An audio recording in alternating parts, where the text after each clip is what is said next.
Banjir. Anda sering mendengarnya, namun apakah Anda tahu apa itu banjir? Banjir itu sendiri merupakan fenomena alam yang biasa terjadi di suatu kawasan yang banyak dialiri oleh sungai. Secara sederhana, banjir dapat didefinisikan sebagai hadirnya air di suatu kawasan luas sehingga menutupi permukaan bumi kawasan tersebut.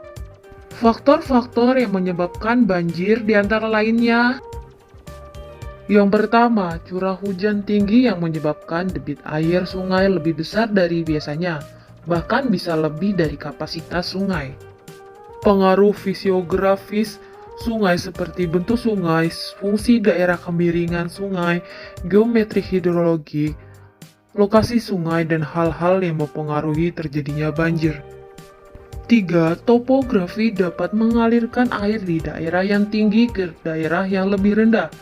Daerah-daerah dataran rendah atau cekungan merupakan salah satu karakteristik wilayah banjir atau genangan.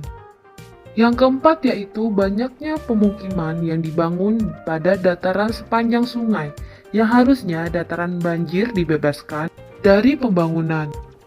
Yang kelima, aliran sungai tidak lancar. Akibatnya banyak sampah beserta bangunan di pinggir sungai sehingga aliran menghambat aliran air dan memperdangkal permukaan sungai. Banyaknya alih fungsi lahan sehingga kurangnya vegetasi menyebabkan terjadinya erosi yang berlebih dan terjadinya dimensi yang berlebihan sehingga mengurangi kapasitas sungai. Perencanaan sistem pengendalian banjir yang tidak tepat, sistem pengendalian yang tidak tepat bahkan dapat menambah kerusakan saat banjir.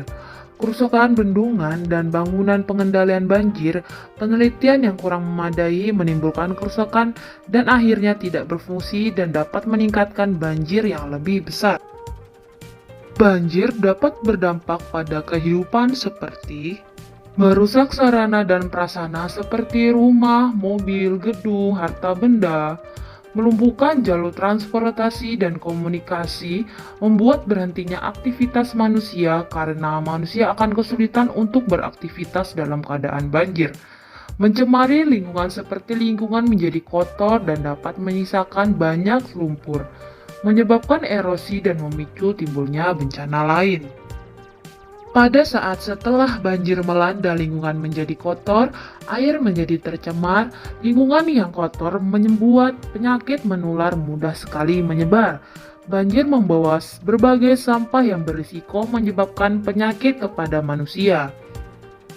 Penyakit yang dapat timbul pada saat dan setelah banjir di antara lainnya adalah diare. Penyakit diare sangat erat kaitannya dengan kebersihan individu atau personal hygiene.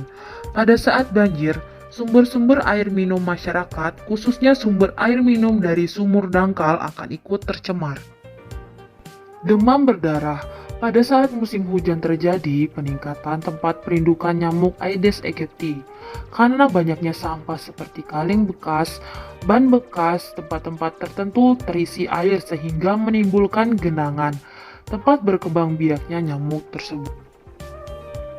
Leptospirosis atau demam banjir disebabkan karena bakteri Leptospira menginfeksi manusia melalui kontak dengan air atau tanah masuk ke dalam tubuh melalui selaput lendir mata atau luka lecet. Seseorang yang memiliki luka kemudian bermain atau berendam di air banjir yang sudah tercampur dengan kotoran atau kencing tikus yang menyebabkan bakteri Leptospira berpotensi terinfeksi dan jatuh sakit. Infeksi saluran pernafasan akut atau ISPA sering terjadi berupa bakteri virus yang menyebabkan mikroba lainnya. Gejala utama dapat berupa batuk dan demam. Jika berat, maka dapat atau menimbulkan disertai sesak nafas, nyeri dada. ISPA mudah menyebar di tempat banyak orang yang misalnya ada di tempat pengungsian korban banjir. Penyakit kulit dapat berupa infeksi, berupa alergi, atau bentuk lainnya. Jika musim banjir datang, maka masalah utamanya adalah kebersihan tidak terjaga dengan baik.